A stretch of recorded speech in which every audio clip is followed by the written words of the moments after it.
गंगा नदी में ससुराल। पापा इतने साल हो गए हम कहीं घूमने नहीं गए।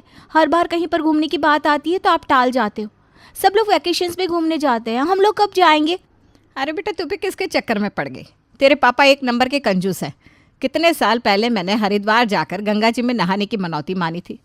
आज तक गंगा नहाने तो नहीं ले गए, घुमाने क्या खाक ले जाएंगे?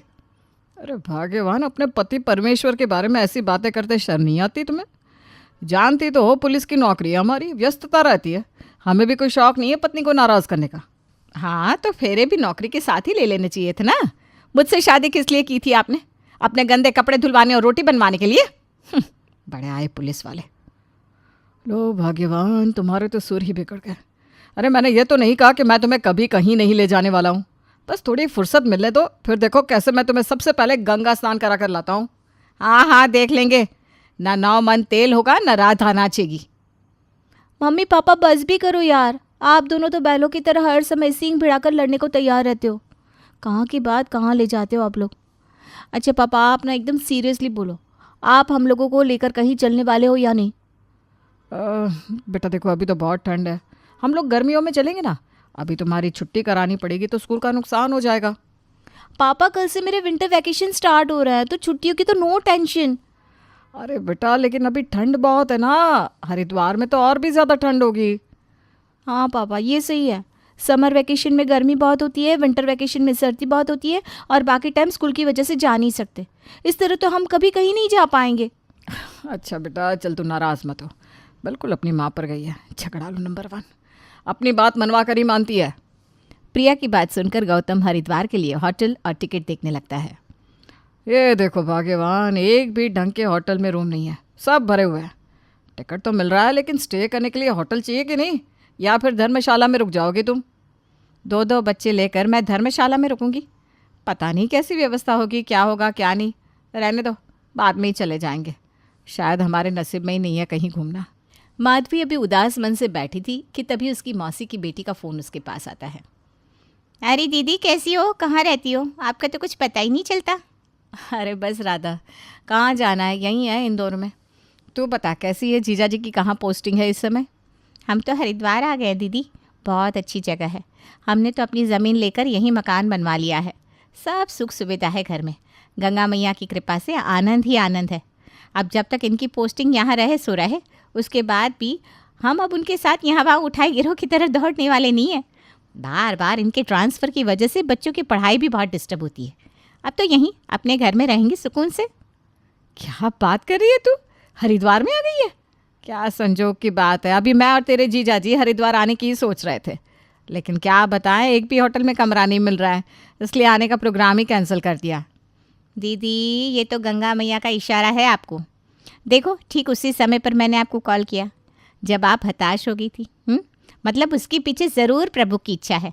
आप लोग आ जाइए हरिद्वार, यह मेरा अपना घर है। आपके लिए कमरे की कमी नहीं रहेगी, हमें भी सेवा का मौका मिल जाएगा। बहन के मुंह से ऐसी बातें सुनकर माधवी बहुत खुश हो जाती है। अजी सुनते हो, देखो गंगा मैया का खुद बुलावा आ गया। राधा हरिद्वार शिफ्ट हो गई है, बोल रही है कि हम लोग आराम से उसके घर रह सकते हैं। अब तो आपका होटल का खर्चा भी बच गया। आप कोई बहाना बचाए क्या आपके पास, या फिर चल रहे हैं हम? अरे बाबा, अब तो कोई बहाना नहीं है। चलो चलो चलते हैं, कर लो तुम भी दर्शन। अगले सप्ताह माधवी अपने पति गौतम, बड़ी बेटी प्रिया और छोटी चिंकी के साथ हरिद्वार पहुंच गई थी। ये लो जी, पहले तो कूद कूद कर हमें अपने घर इनवाइट कर लिया और अब स्टेशन पर लेने तक नहीं आया। ये क्या तरीका हुआ मेहमान नवाजी का? आप रुकिए, मैं फ़ोन लगाती हूँ। राधा, हमारी ट्रेन पहुँच गई है स्टेशन पर। भाई पहली बार हम लोग आए हैं हरिद्वार, हमें यहाँ के रास्ते वगैरह भी पता नहीं है। तुम ऐसा करो ना, हरीश को भेज दो हमें लेने के लिए। अच्छा दीदी, आप वहीं रुकिए, मैं हरीश को कहती हूँ, वो आप लोगों को लेने स्टेशन चले आएंगे। थोड़ी देर में राधा का पति हरीश माधवी और उसके पूरे परिवार को लेने के लिए पहुंच गया था। राधा के घर पहुंचकर, अरे राधा, तेरे हरिद्वार में तो बहुत ठंड है भाई, हाथ पैर सुन्न पड़े जा रहे हैं। और ऐसी सर्दी में तूने इतनी देर स्टेशन पर खड़ा रखा, ऐसे खातिरदारी करते हैं क्या मेहमानों की? माफ़ करना दीदी, मुझे तो यही लगा था कि आप टैक्सी लेकर आ जाओगी। खैर गलती तो मेरी है, मैंने एक बार भी पूछा नहीं था आपसे। अच्छा, जो हुआ सो हुआ। अब आप आइए ना, गर्मा गर्म चाय पीजिए, ठंड दूर भाग जाएगी। अरे राधा सुन ना, चाय के साथ ना नमकीन बिस्किट वगैरह मत निकालना। तुझे पता है ना, सब नकली तेलों में बनाकर बेचते हैं ये लोग। इससे अच्छा तू थोड़े ब्रेड पकौड़े बना ले, भूख सी लग रही है, बढ़िया सा नाश्ता भी हो जाएगा। अच्छा दीदी, जैसा आप कहें। बुरा मत मानना राधा, लेकिन एक बात कहूँ, तुम्हारी दीदी है बड़ी मुंहफट। ऐसे कौन फरमाइश करता है किसी के घर जाकर? अरे छोड़िए ना, दीदी शुरू से ही थोड़े खुले विचारों की है, जो मन में आता है बोल देती है। आप उनकी बातों का बुरा मत मानो। कुछ देर बाद राधा पकौड़े बनाकर वहाँ ले आती है। क्या बात है दीदी, चाय ख़त्म नहीं की आपने? राधा बुरा मत मानियो, लेकिन चाय में मज़ा नहीं आया। तो एक कप कड़क सी चाय पिला दे, नहीं तो मेरी तो थकान ही नहीं जाएगी। हाँ हाँ, क्यों नहीं दीदी, आपका अपना घर है। 1 कप क्यों, आप 2 कप चाय पी लो। राधा एक बार फिर चाय बनाने लगती है शाम के समय। दीदी जीजाजी, आप लोग इसी समय जाकर गंगा जी में स्नान कराइए, फिर हम लोग आराम से बैठकर गप्पे लगाएंगे, बचपन की यादें ताज़ा करेंगे। अरे नहीं नहीं, मैंने सुना है सुबह सुबह गंगा आरती होती है, उस समय हर की पौड़ी पर जाना बहुत अच्छा होता है। हम लोग भी सुबह ब्रह्म मुहूर्त में ही गंगा जी के स्नान करके दर्शन करेंगे। मुझे पता है तुझे हमारे खाने पीने की चिंता हो रही होगी ना। चल तो ऐसा करना, सुबह उठ के हम सबके लिए थोड़ा सा नाश्ता बनाकर पैक कर देना। और हाँ, सवेरे ज़्यादा कुछ नहीं बनाना, हाँ बस 1 कप चाय बना देना, बाकी आलू के पराठे उधर ले जाकर हम दर्शन करने के बाद वहाँ नाश्ता कर लेंगे। अब ऐसे भी तो अच्छा नहीं लगता ना कि घर से ही खाकर चले जाए। ये क्या मुसीबत है, सुबह 4 बजे उठकर कौन चाय नाश्ता बनाएगा? अरे 2 घंटे का काम था, 10 बजे तक घर आकर चाय नाश्ता कर लेते ये लोग। अब क्या करूं, दीदी ने खुद से कहा है, इनकार भी नहीं कर सकती। अगले दिन सुबह 4 बजे उठकर राधा सबके लिए चाय नाश्ता बनाकर टिफ़िन में पैक कर देती है और 1 घंटे बाद ठीक 5 बजे माधवी अपने परिवार के साथ गंगा स्नान के लिए निकल जाती है। हर की पौड़ी पर पहुंचकर, मम्मी इतनी ठंड में यहाँ पर खड़ा भी नहीं हुआ जा रहा। इस बर्फ से पानी में मैं तो नहीं नहा सकती, मैंने तो दूर से ही हाथ जोड़ लिए, आप अपना देख लो। वैसे भी मन्नत तो आपने मांगी थी ना, हमारा नहाना कोई कंपलसरी नहीं है। सही बताओ तो बेटा, यहाँ आकर तो मेरी हिम्मत भी जवाब दे गई है। यहाँ पर ज़्यादा देर तक खड़े रहे ना तो मेरी तो कुल्फ़ी ही जम जाएगी। तेरे पापा ठीक ही कह रहे थे, बहुत ठंड है रे बाबा। नहीं नहीं, तब तो तुम दोनों माँ बेटी को ऐसा लग रहा था कि मैं सिर्फ बहानेबाजी कर रहा हूँ। अब तुम लोग यहाँ आए हो ना तो मैं सबको नहला कर ही ले जाऊँगा। अरे छोड़िए ना, क्यों ज़िद कर रहे हैं? ऐसा करो, सब लोग गंगा जी में थोड़ा सा पैर डुबा के बाकी शरीर पर हल्के से गंगा जल से छींटे लगा लो। और तुम्हारी मौसी ने जो नाश्ता वगैरह दिया है ना, चुपचाप कोने में बैठकर उसे खा लो। पर यहाँ से वापस राधा के घर के लिए निकल जाते हैं। कैसी बात करते हैं, मौसम देखिए आप, बर्फीला हो रखा है। इस बर्फीले पानी में पैर डालकर क्यों बच्चों को ठंड लगाना चाह रहे हैं? रहने दो बच्चों, पानी में पैर डालने की भी कोई ज़रूरत नहीं है। चलिए जल्दी जल्दी कुछ खा लेते हैं। कहते हैं खाली पेट ना ठंड भी ज़्यादा लगती है। माधवी के तो ठंड को देखकर ही हौसले पस्त हो गए थे, इसलिए वो लोग चुपचाप वापस लौट जाते हैं। अरे दीदी, बहुत जल्दी आ गए आप लोग गंगा स्नान करके, बिल्कुल भी भीड़ नहीं थी क्या? देखो राधा, बातें ना बाद में करेंगे, पहले तो तुम गर्मा गर्म चाय पिलाओ, बहुत ठंड लग रही है। बाकी बातें मैं तुम्हें विस्तार से बताती हूँ। माधवी की बात सुनकर राधा रसोई में जाकर चाय का पानी चढ़ा देती है। अरे राधा, बच्चे तो चाय पियेंगे नहीं, इनके लिए ऐसा करो 2 गिलास गर्म दूध लेते आना, बच्चों को भी तो ठंड लगी होगी ना। ठीक है दीदी, कर देती हूँ बच्चों के लिए दूध गर्म। कुछ देर में राधा टेबल पर चाय लाकर रख देती है। राधा, एक बात बता, तेरा घर तो गंगा जी से इतना नज़दीक है, तुम्हारे घर भी तो गंगा जी का पानी ही आता होगा ना? हाँ जी जी, बिल्कुल ठीक कह रही हैं आप, हमारे घर गंगा जी का ही पानी आता है। अरे तो फिर बन गई बात। तू ऐसा कर, फटाफट गीज़र ऑन कर दे, हम तो बाथरूम की टोटी के नीचे बैठकर ही नहा लेंगे, वही हमारा गंगा स्नान है। और वैसे भी ना, नल में पहुंच जाने से गंगा जल बदल थोड़ी ना जाना है, क्या फ़र्क पड़ता है कि हर की पौड़ी पर बैठ कर नहाओ या बाथरूम में नल के नीचे। माधुरी की बात सुनकर राधा का भी सर चकरा जाता है। ठीक है दीदी, जैसा आपको सही लगे, मुझे कोई दिक्कत नहीं है, मैं गीज़र ऑन कर देती हूँ, आप लोग यहीं पर नहा लीजिए। लेकिन एक बात बताइए, आप नहाने के लिए गए तो थे, फिर वहाँ ऐसा क्या हुआ? अरे होना क्या था राधा, यहाँ से तो हम चले गए, लेकिन जैसे ही सुबह सुबह कोहरे में हमने वहाँ पैर रखा, अरे भाई हमारा तो पूरा शरीर ही ठंड से जम गया। अरे इतनी ठंड कि वहाँ दिमाग ही काम नहीं कर रहा था। बस इसीलिए हम लोग वहाँ से उल्टे पाँव लौट आए। कुछ देर बाद, प्रिया, बिट्टू, आओ दोनों नहा लो, गीज़र में पानी गर्म है। अरे राम राम राम, इतनी ठंड में क्या ज़रूरत है बच्चों को नहलाने की? बिट्टू, प्रिया, तुम दोनों इधर आओ, मैं थोड़ा सा गीज़र से पानी लेकर तुम दोनों के ऊपर गंगा जल से छींट लगा देती हूँ, बस हो गए तुम भी शुद्ध। इसी को अपना गंगा स्नान समझ लेना। इतनी ठंड में ना आकर बच्चे बीमार पड़ जाएंगे। ना बाबा ना, मैं इतना बड़ा रिस्क नहीं ले सकती। माधवी अपने परिवार के साथ गंगा स्नान करके आई थी, लेकिन गंगा स्नान करने के अलावा पूरे 5 दिन से वो राधा के घर जमकर दावत उड़ा रही थी। दिन भर वो खाने की एक से बढ़कर एक फरमाइश करती और बेचारी राधा को मजबूरी में बेमन से ही सही लेकिन खातिरदारी तो करनी पड़ रही थी। किसी तरह 5 दिन के बाद माधवी अपने घर के लिए निकल जाती है। माधवी के जाने के बाद हरीश, 5 दिन में तारे दिखा दिए माधवी दीदी ने तो मुझे। अरे मैं तो कान पकड़ रही हूँ। आज की बात कभी किसी रिश्तेदार को नहीं बताऊंगी कि हम लोगों ने हरिद्वार में मकान ले लिया है, वरना ये हमारा घर की बजाय होटल बन जाएगा।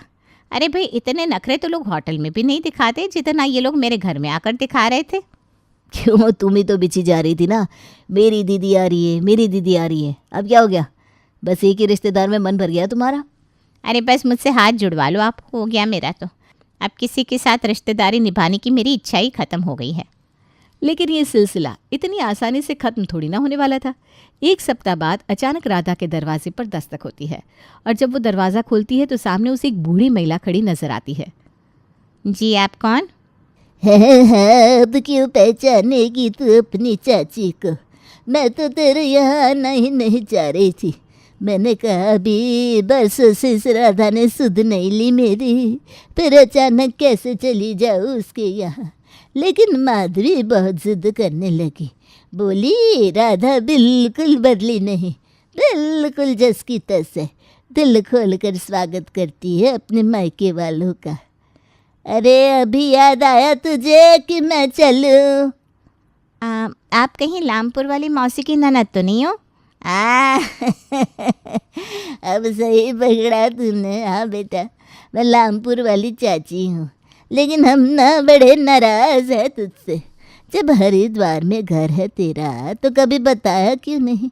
कितने सालों से मेरा अरमान था कि मैं गंगा जी घूमने जाऊँ, लेकिन क्या बताऊँ बेटा, एक दिन में आना जाना भाग दौड़ करना मुझसे नहीं हो पाता। अब तो यहाँ आ गई है ना, आराम से तेरे यहाँ 2-3 दिन रुक कर गंगा जी के दर्शन करूँगी। तुझे कोई तकलीफ तो नहीं ना बेटा? अरे नहीं चाची जी, अब आप आ ही गई है तो आराम से रहिए। सुन बेटा, उम्र हो गई है ना मेरी, अकेले घाट पर जाने में थोड़ा डर सा लगता है। तो ऐसा करना, दामाद जी को कहकर गाड़ी से ही पूरा हरिद्वार घुमा देना हम। और बेटा, बड़े बुजुर्गों की सेवा भी ना सबको नसीब नहीं होती। हाँ चाची जी, बिल्कुल ठीक कह रही हैं आप।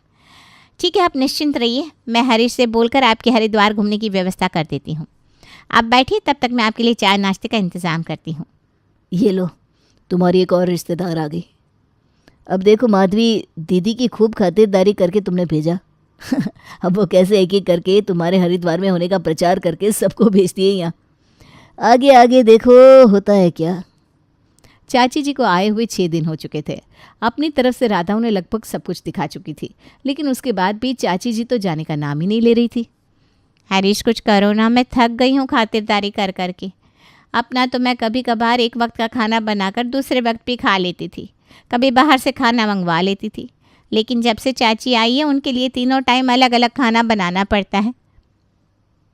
वैसे तो चाची से हिला डुला नहीं जाता, लेकिन खाने के मामले में उनकी ज़ुबान 1 नंबर की चटोरी है।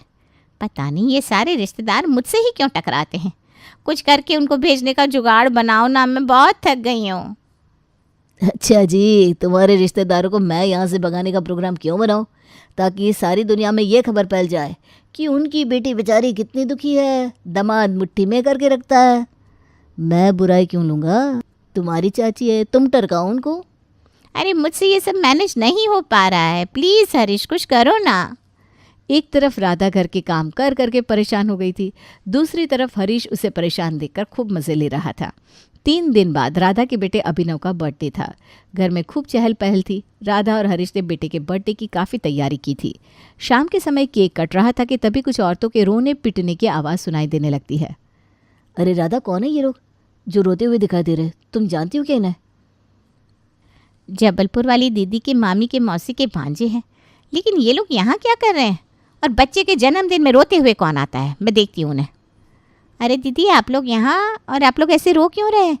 मेरे बेटे का जन्मदिन है, ऐसे खुशी के मौके पर रोता कौन है? अरे बिटिया, हम तुम्हारे बेटे के जन्मदिन के लिए नहीं रो रहे। तो फिर क्यों रो रही हैं आप? कुछ हुआ है क्या? अरे राधा, हमारे पिताजी नहीं रहे, बस उन्हीं के अस्थि विसर्जन के लिए आए थे हरिद्वार। वो तो भला हो आदमी का, उसने बताया कि तुम यहीं रहती हो तो तुम्हारे यहाँ चले आए। अब तो रात हो गई है, सवेरे ही अस्थि विसर्जन करके अपने घर निकल जाएंगे। हद हो गई। माना कि ये लोग अस्थि विसर्जन करने आए हैं और उनके मन में काफ़ी दुख भी है, लेकिन फिर भी किसी का फंक्शन इस तरह से खराब करना, ये कौन सा तरीका हुआ राधा? कम से कम देख तो लेना चाहिए कैसे मौके पर आए ये लोग और कैसी हरकतें कर रहे हैं। और हमने बता दिया कि बच्चे का बर्थडे है, उसके बाद भी इनका रोना पिटना बंद ही नहीं हो रहा। मुझे भी बहुत बुरा लग रहा है हरीश। मनहूसियत फैला दी इन लोगों ने बच्चे के जन्मदिन पर।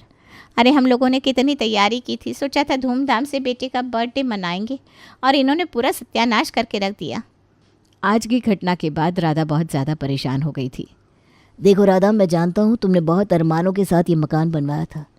तुम यही चाहती थी कि अब रोज़ रोज़ का सामान लेकर यहाँ से वहाँ भागने का झंझट खत्म हो और तुम एक जगह रहकर बच्चों की पढ़ाई पर फोकस कर सको। मेरी बात मानो तो अब बस एक ही तरीका है इस मुसीबत से छुटकारा पाने का। 6 महीने में मेरा ट्रांसफ़र होने वाला है यहाँ से। अब अगर रिश्तेदारों से अपनी जान छुड़ाना चाहती हो तो तुम भी हमारे साथ अम्बाला चलो, वरना जीवन भर ऐसे हरिद्वार घूमने के नाम पर लोग यहाँ आते रहेंगे और हमारा जीना मुश्किल करते रहेंगे। राधा को पति की बात ठीक लग रही थी, इसलिए कुछ दिनों में वो हरिद्वार छोड़कर हमेशा के लिए अम्बाला शिफ्ट हो जाती है। और इस तरह गंगा नदी में ससुराल होने का राधा को बहुत भारी खामियाजा उठाना पड़ता है।